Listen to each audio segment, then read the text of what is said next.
Hey friend, you aren't leaving your firm just to work nonstop and make less money. You wanted freedom, fulfillment, and a practice that actually supports your life. Welcome to Off the Clock, the podcast for lawyers and law firm owners who are ready to break up with the billable hour and build a profitable, joyful, client-loving practice that loves you back. We're Gwen Griggs and Whitney Harper, lawyers, law firm founders, and co-creators of Advos Pro. Each episode, we share stories, strategies, and bold steps to help you stop surviving and start thriving on your own terms. So let's get you off the clock and into a practice you're meant to build. Do you have an opinion on whether that process should be a paid consult process or unpaid? That's a great question. I'm of the ilk that the reason that you pay for a consult like this is if you're getting ghosted on your consult. So I'm a family attorney, and out of 10 appointments, 4 ghost me, right? They sign up, they're registered, they're in my calendar to meet, and I'm just getting ghosted because people freak out at the last minute or whatever. Then I think it's good to have something that shows a commitment and ties them to the meeting. And again, like I'm paying for Pilates, I go to Pilates. It's right. That type of mentality. But if an attorney's doing, multi-million-dollar deals and in litigation, all kinds of stuff, to charge for a consult, you have to be a pretty highly regarded and thought of attorney to pull that off for the most part is my guess and understanding. Yeah. I think that's right. Yeah. It's not coming up too often, I'll be honest. Yeah. The people who are in your roundtable group, clients of yours, are there practice areas that you say, I actually can't really help you, or are there? It sounds a little bit like a lot of big law firm lawyers are successful, but is it work the same for a personal injury lawyer or a family law attorney? Or are any practice areas you feel like this model doesn't work so well for? Well, so we've got two parts. We've got the sales free selling coaching and training program, which I would say works for everyone that's committed to taking action and following systems and doing all that. But if I'm evaluating someone and having an initial consult where they're getting, 90% of their business from pay-per-click ads and SEO and digital and advertising and stuff, and they're never going to spend the time working with me or going, then I'd be like, no, you're doing great. Keep it going.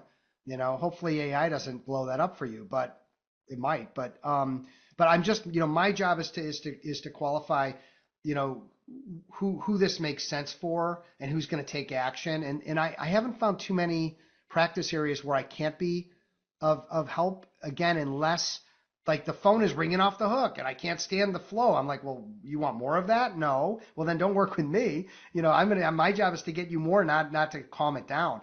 And so what I would do is like, I'd refer someone to an SEO specialist, a pay-per-click specialist, maybe an operations specialist to get this business that's coming in that's overwhelming them, to figure out like why is it eating up all their day? Do they need more paralegals? They need more admins? Like how are they, what's automated, what's not, and so I'm not taking on everybody. I'm trying to like be a resource for people that may not be a good fit. And then how can I put them in the right direction?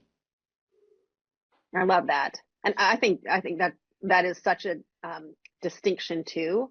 So lawyers will often take whatever comes in the door, right? And the ability to, back to what we were talking about early on boards, but the ability to say no is such a powerful answer, because it's going to make sure you're operating in your zone of genius.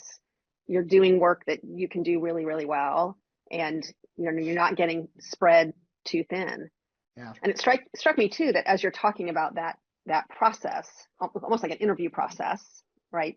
The lawyer is also making a decision of, do I want to work with this? Like as I'm asking questions, as I'm hearing your answers, if the answers are like, all my lawyers I've ever had are terrible, suck, they're stupid, right? Like you might go, you know what? I don't want to be the next in line for that, right? Yep. Like, so versus I thought you were going to be great, but one of the greatest things that I teach lawyers to do in that game plan that they establish at the beginning of a meeting with a new prospective client is the point of us getting together today is really to see if there's a good fit that we could work together.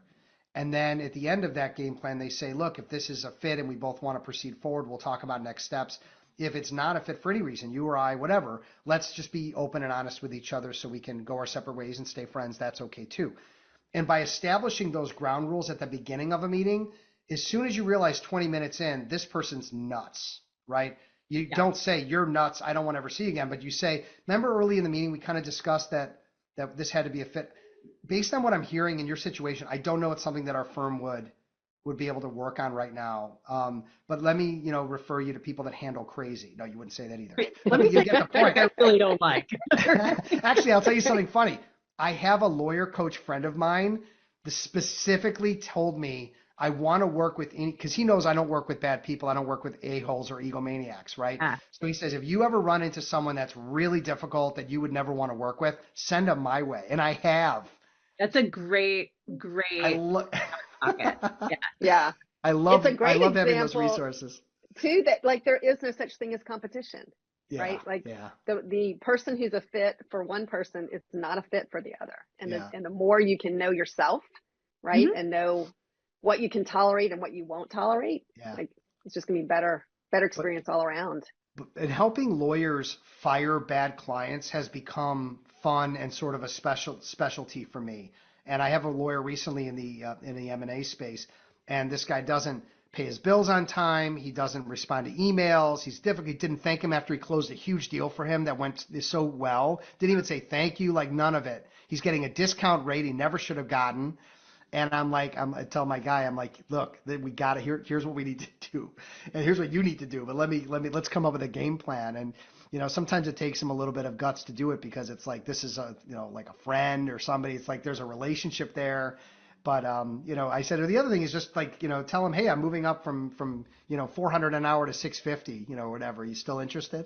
Whatever. It's a little bit extreme, but you get the idea. Like, we need to get our time focused on what's going to make us happy, what's going to produce, and how we can help the clients we want to help, right? And that's not always the case with lawyers and the books they have and the work they're being given or what they bring in, like through the door, because they'll take anything.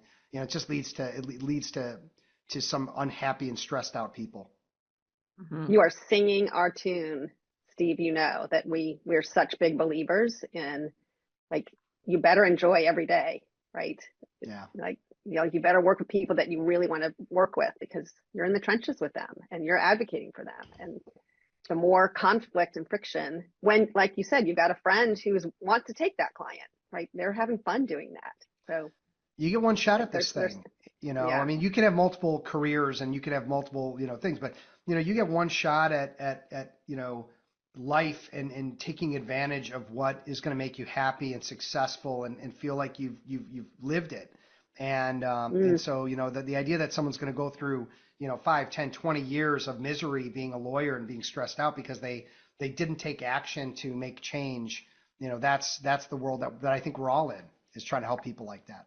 It's heartbreaking, that idea, right? Mm-hmm. And I think the profession, I loved, your kind of your sentiment about your dad at the beginning, like how much I could tell you admired him and the work that he did, right? And the care he put into it. I think the whole profession is those people by and large, right? Like, clearly not all of us, but I think by and large, we got into it because we cared deeply and because we wanted to do something that mattered. And you see people who have that much heart in it who are just, dying because of it every day. And it's like that needs to change. Yeah. Well, I think that's the goal for all of us, right? Is to try to be change agents to, not everybody's going to accept the help, but we can help the people who are open-minded and are willing to listen and read good articles or read books or take coaching or become a part of a peer advisory group, whatever it might be. There's people that want to grow and improve and develop, and there's people that want to hide under their desks. And like, I'm even saying, like, now, could you find a more uncertain time to be in this world than right now? I mean, we don't know what the hell's going to happen day to day. And there are lawyers that are just going through the day like there's nothing wrong. And it's not that they should be freaking out, but they should be thinking about their career and how whatever's going on in the world is going to impact them. And it's like 2008 all over again, but even worse because it's just, there's even less information. We're living day to day trying to understand what's going to happen next, which is, I was thinking about, there's an Austin Powers scene. I don't know if you guys like the Austin Power movies, where he's gonna kill a guy by rolling him over with a was it like a flattening machine? What's that called? Like a rolling pin? It's like a big machine rolling pin. What's that Okay. called? Steamroller? Steamroller, yeah. Yeah, And that sounds right. the guy's screaming, no, but it takes like 10 minutes for him to get to the guy. And I feel like I'm the guy. Right. Or all of us are the guy. Like we're all just sitting there going, no, just watching it slowly come at us. Anyway, sorry about that. That was a little Funny. drawn out, but anyway, you get the But you gist. know what I think is fascinating is the like how do you get through periods like that? And your peer group, we've got a peer group, like it's having a safe place to have those conversations and take like here's an idea I have and let it like get some feedback from people who are going through it, who went through '08, who went through 2020, and like now we're facing what we're facing, and we can't do it alone, right? We're only going to do it in community, and so I love that you're building a community, and obviously we're believers in that, and I appreciated too very like you say sales free selling, and what you described was how to let go of clients, right? It's like full circle, right? It's not just selling, it's the full experience of how do you build a book of business that you are really going to love, right? Yeah, and Which not I think waste is a lot of important. time doing it. Like let's get to what works and let's get to what will work for you. And everybody's different. I've got some clients that can focus all of their energy with their clients. I've got other ones that need to cross market, other ones that need to go out and network and build a community. They don't have a community.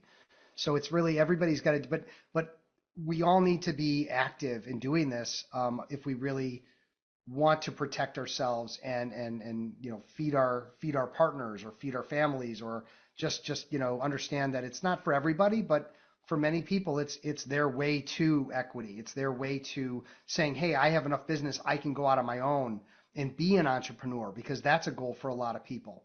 And I will tell you, the other thing my father left me with was be an entrepreneur. He instilled that in me from a very young age, and it wasn't a matter of if I was going to go into business for myself at some point. It was what was I going to do. And I think at one point I looked at a Dairy Queen, by the way, because I love Dairy Queen.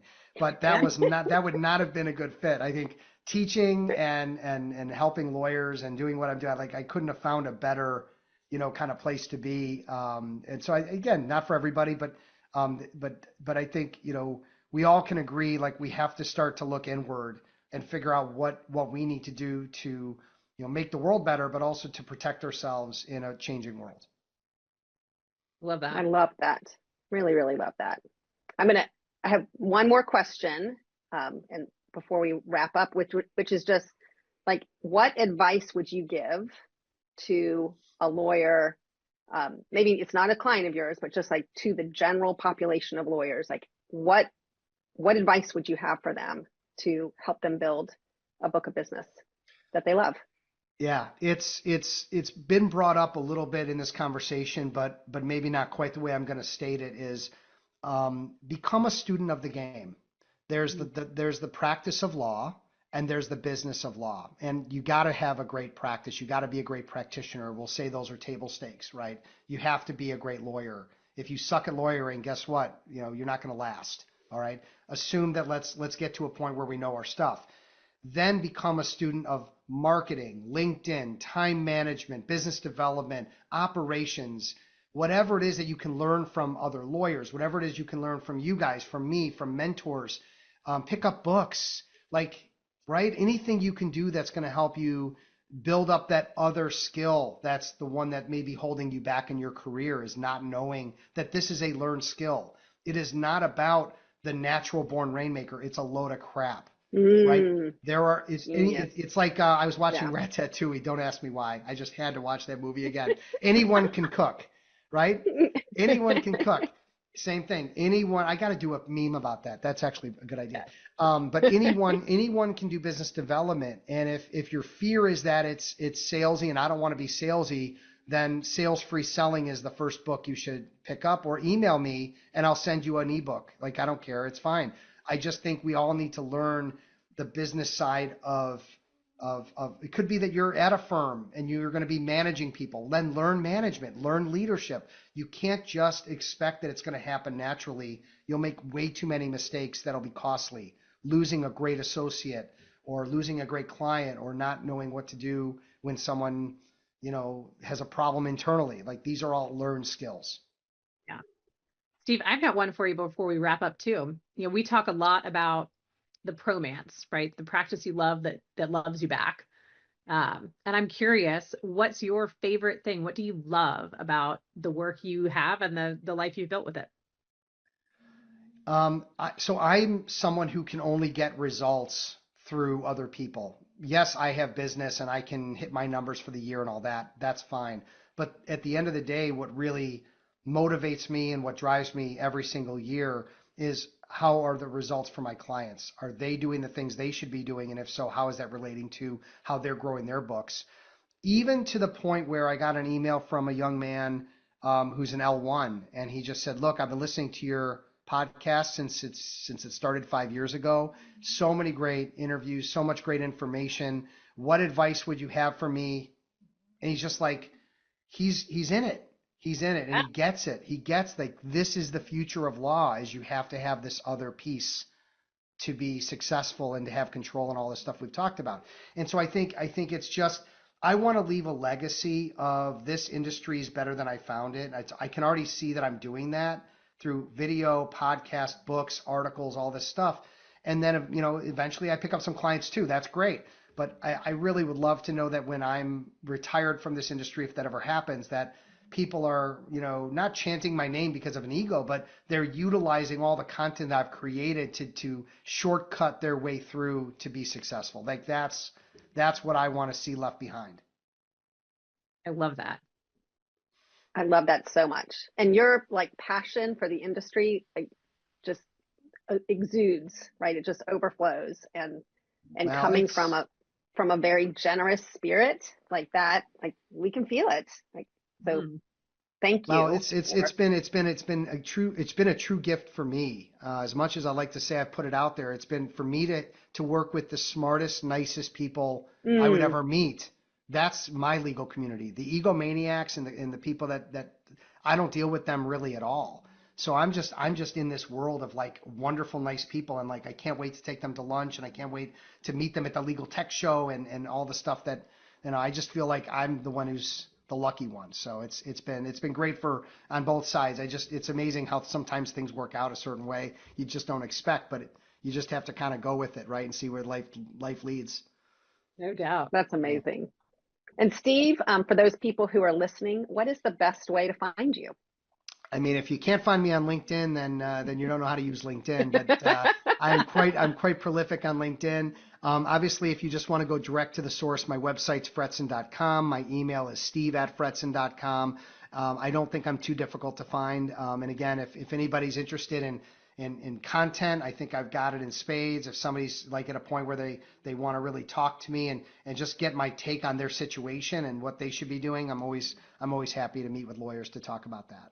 Awesome. And I owe you stuff about the book. So I've got that in my inbox and on my to-do list. Book. So here's what's going on, just really quick, 30 seconds. So the book is going to come out pre-sale, which means that I'm going to be offering my clients and friends and anybody that wants to buy books at a discount ahead of time. And I'm going to build up like a treasure trove of book sales. And we're kind of announcing like this is the book that's coming out. And then when it actually goes live, we dump all those book sales into this to get bestseller status on Amazon, and then we make a more formal announcement that the book is live and it's up on Amazon, it's for sale and all that stuff. And so there'll be a couple of emails and pings that you're going to get to kind of let you know what I need help with or what's going on next. But it's going to happen quick. I think like 4 weeks. All of this is going to go down. Yeah. Should be pretty cool. The book is, I've read the book. I mean, I wrote the book, but I read the book. I had to re-edit it. I have an editor, but I had to re-edit the whole thing down. So I went literally cover to cover, and it's phenomenal. It's phenomenal because it's all of your tips. It's all, I mean, John Morgan and John Chakota, president of the CBA in Chicago, like all these really brilliant minds giving like what's like their 30 minutes podcast down to like what's a 3-page article of tips and ideas, and they're all really good. So love it. Yeah, that's gonna be fantastic. Yeah, thanks guys. That part is really a great time to be alive. Like what, ChatGPT does and how quickly you can get something out into the world. Like, Yeah. I mean, it's like if I want to put another personal. book out in 4 months or 6 months, I could do it. I'll just take another 100 podcasts about marketing and do the same thing with that. Hire an editor, ChatGPT, edit the crap out of it, get it to its essence. Boom, I got another book. So it's like, yeah, pretty exciting time. Tremendous. Amazing. Thank you both for having me. This was fun. Yes, thank This was you. really fun chat. All right. Well, that's a wrap. Steve, thank you so much. Hey, thank you guys. And Gwen, we'll see you in another month or so, but I'll be in touch with you guys pretty soon.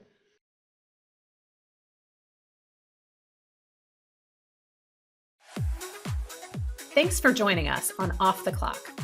If you're ready to design a law practice that's profitable, joyful, and built around your life, not just your clients, come check out The Path to Promance and take the Promance scorecard at advospro.com. And if this episode spoke to you, be sure to subscribe, leave a review, and share it with another lawyer who needs to hear it. You deserve a practice that loves you back. Let's build it together.